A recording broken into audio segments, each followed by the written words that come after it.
Hi, I'm Shaka Hislop, and you're here at Extra Time TV. Check the mic and make sure it sound right, boys. Hey everyone, welcome to another edition of Extra Time TV. This is Andre Sooklal, and the Trinidad Tobago Curaçao game just took place. We drew 1-1. It was not the result that everybody wanted. I did promise a lot of the viewers I would do this immediately after the game, but I was very tired, so I needed to kind of recuperate and catch my breath. And I'm not sure if how much analysis could be done, but I will do what I do best. So before, when the live stream was going on, thank you for the live stream. As it stands, I think it was about 12,000 views, which is very impressive, and I continue to say humble thank you to everybody who has been helping.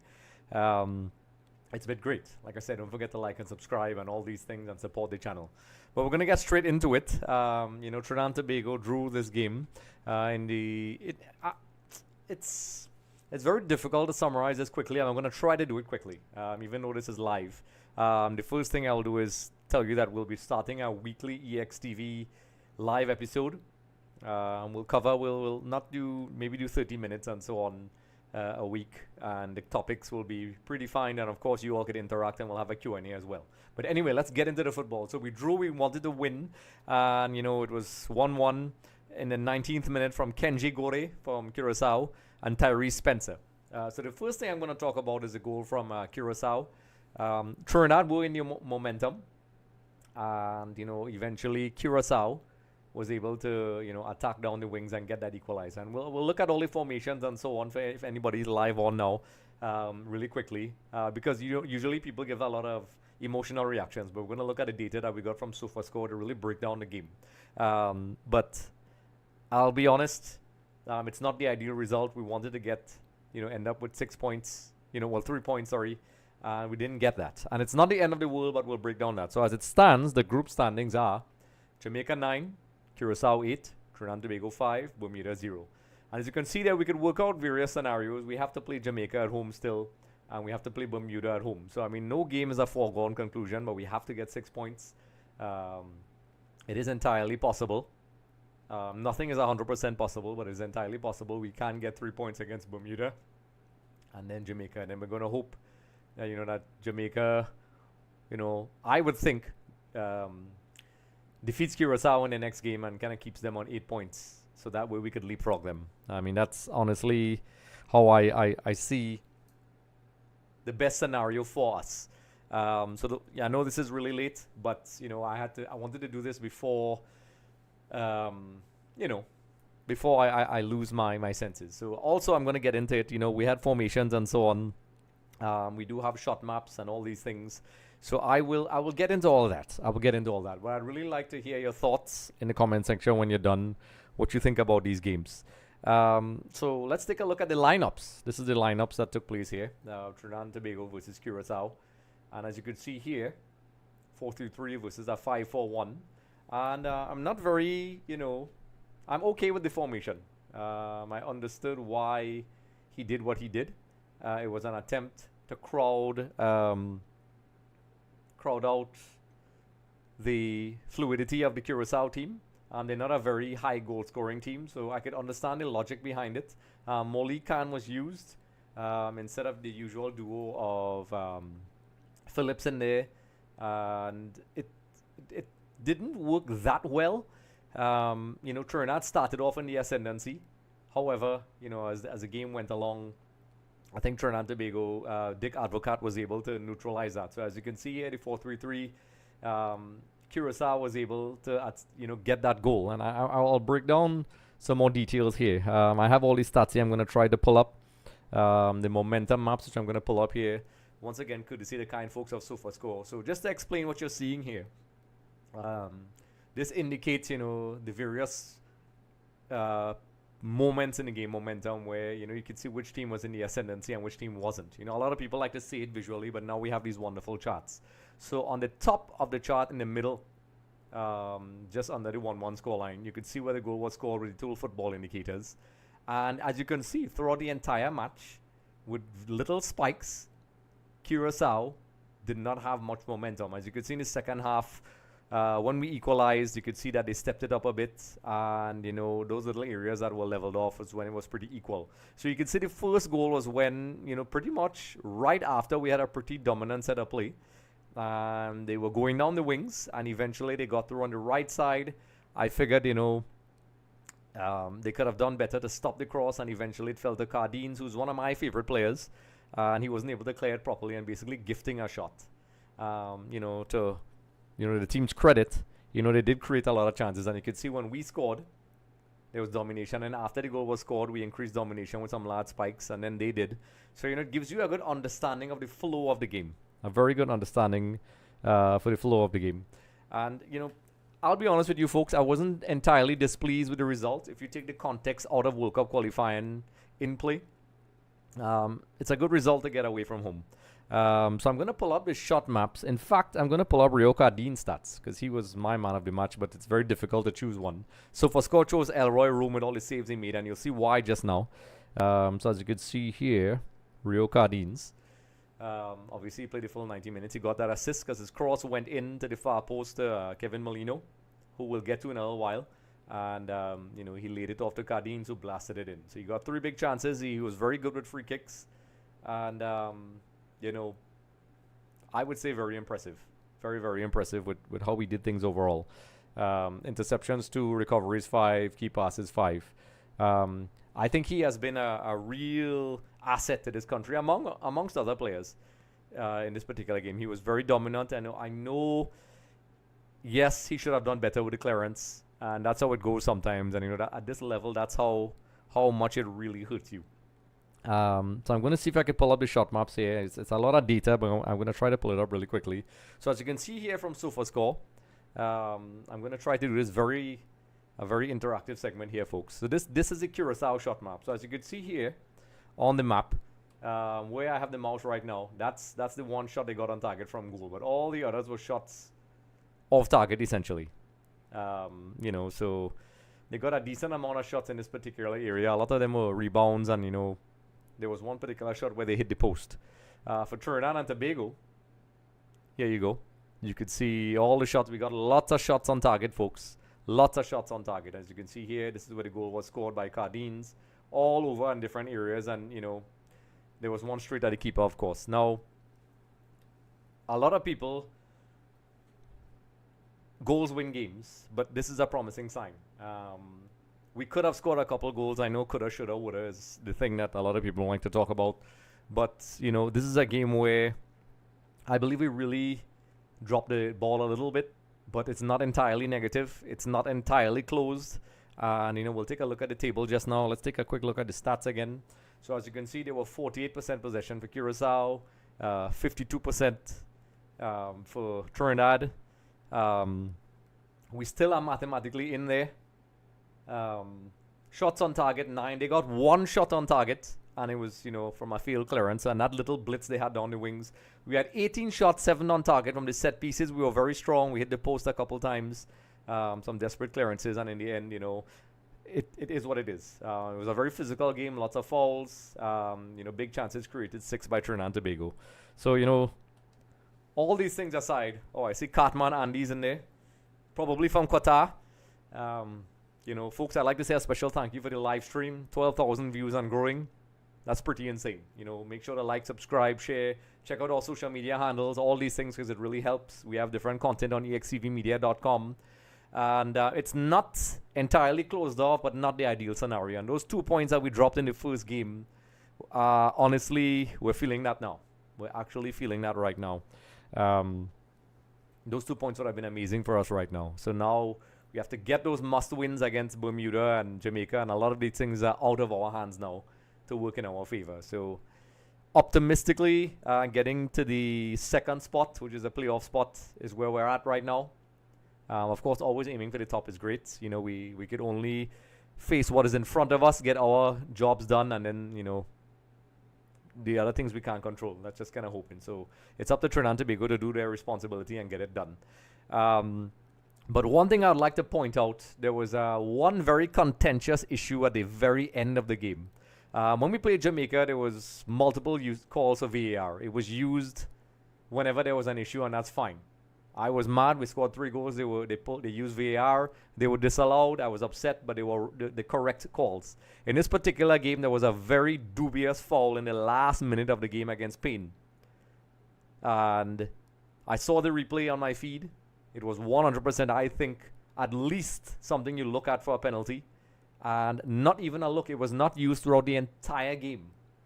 I don't know if maybe the coaching staff didn't do enough to pressure the refs, or things like that. Right now in the Under-20 World Cup, there is a thing where they're using right now where each team is allowed, I think, 2 or 3 requests. It's kind of like cricket, and I think they're going to have to use that, because there's no way that people could just not look at that. That's absolutely insane, to me at least.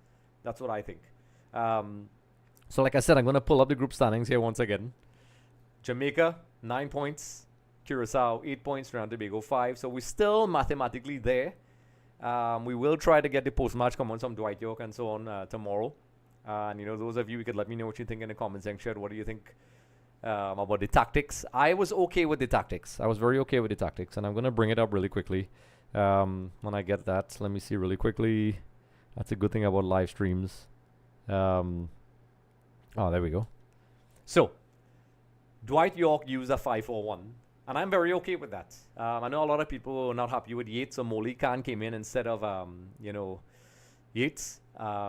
Philip was, he got taken out, and Andre Rampersad was put in the midfield.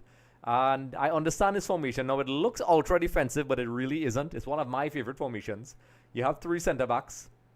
And, of course, Rio Cardines and Raymond could shoot up the wings if required. If one winger goes up, it switches to a back 4. And also with this formation, in this particular case, Jaren Jackie, he could move. He was given the freedom to attack up the middle and become an extra player. It's a very common use of a player like a centre-back like this in this type of formation. A lot of people thought it was a kind of dead formation, but it has regained its popularity in recent years. And what it does is it often destabilizes the offense and the midfield lines, because when you get through those lines, sometimes it's very difficult and trying to figure out who marks who. So I think Jaren Jackie did a good job. I also would like to give Dwight Yorke some kudos. Towards the end of the second half, we were 1-0 down. And Curaçao, Dick Advocat was very clever. He quickly learned how to get around a crowded midfield, get down the wings, and was able to apply some pressure in those gaps when we pushed forward. And then after they scored the goal, they were able to neutralize, and we were not able to create anything until the end of the half. We resorted to athleticism, speed. The front 3 was completely disconnected. And when we went into halftime, it was looking pretty bleak. And, kudos to his coaching staff and his analysts. They quickly brought on Molino to replace Malik Khan. And I think it was, I don't know why I can't remember his name right now. Let me pull that up really quickly. It will come to me just now. He brought on Malik Khan, and Malik Khan. The name is slipping me right now. He brought on Malik Khan, and Molino, I said that about 5 times. Molino definitely made a massive impact on the game. A massive, massive impact. Kenwin mentioned it when he came here in the studio a couple days ago and in one of our match previews. Kevin Molino, even though he has his age and his injuries, is able to bring that confidence and that ability to take on players and that winning mentality, dropping deep, getting in between those spaces and between the lines. And he was immediately able to create multiple chances and get us back into that offensive, the dangerous areas. Getting passes out wide, getting shots in, forcing the keeper into saves, being able to drop deep, draw fouls, take some pressure off of Levi, Spicer also, and Dante Sealy. And, Dante Sealy also came off. And we were able to create that goal. And kudos to him. It was a wonderful cross from Cardines. It was well controlled by Kevin Molino, who had the intelligence, which is amazing, by the way. Look at the game, folks, and you will see. He controlled the ball in midair. It was going away from goal and touched it back to Spicer, who blasted it in. And then after that, we started to create some opportunities. And, the reason why I went into details with that is because Dwight was able, and this is very impressive for a young coach, to read the game and come up with a tactical solution against somebody like Dick Advocat, who's a world-class coach. And, Dick Advocat, it was like a game of chess. So for those of you who appreciate that, yes, it's not the ideal result, but if you take the World Cup context out of this, I think it was an impressive response from Dwight Yorke. And also, I mentioned the physicality.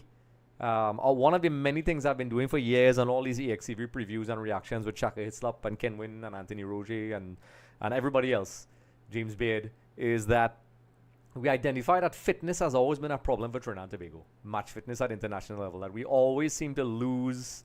We plummet in terms of how we do things around the 60th minute. I've not seen that in any of these games. The team has been able to sustain a high performance level throughout the match, and it has served us well, because when we did score the goal, yes, we did have some momentum, as you saw in the momentum map there, but then, Curaçao naturally reacted and put some pressure on us, and the defense held. It wasn't perfect, but they are definitely holding off a lot better. Trimmingham, Henry, and Cardines and all these guys at the back were doing a great job. And of course, there was an injury to Trimmingham. We made some substitutions. In the end, we did create some chances. We did have some success from corners, hitting the post with Rampasad. Rampasad also had to come off with an injury. Hopefully, by the time the next match day comes along, he's fit. And Phillips came on and did a great job. His physicality helped in the midfield and neutralized Curaçao. So it was very impressive. Very, very impressive, that aspect of the game. Now, I know there's a lot of areas, people. We did have some shots on goal in the end there. Cardines had some very good attempts on goal. From free kicks, and I have to say, even when Nathaniel James came on, he came on close to the end, so he didn't get much of an impact, but he's a guy. It's great to see that Dwight Yorke's direction is taking shape. So like I said, I won't do this very long compared to the watch along, because I'm very tired from the previous watch along.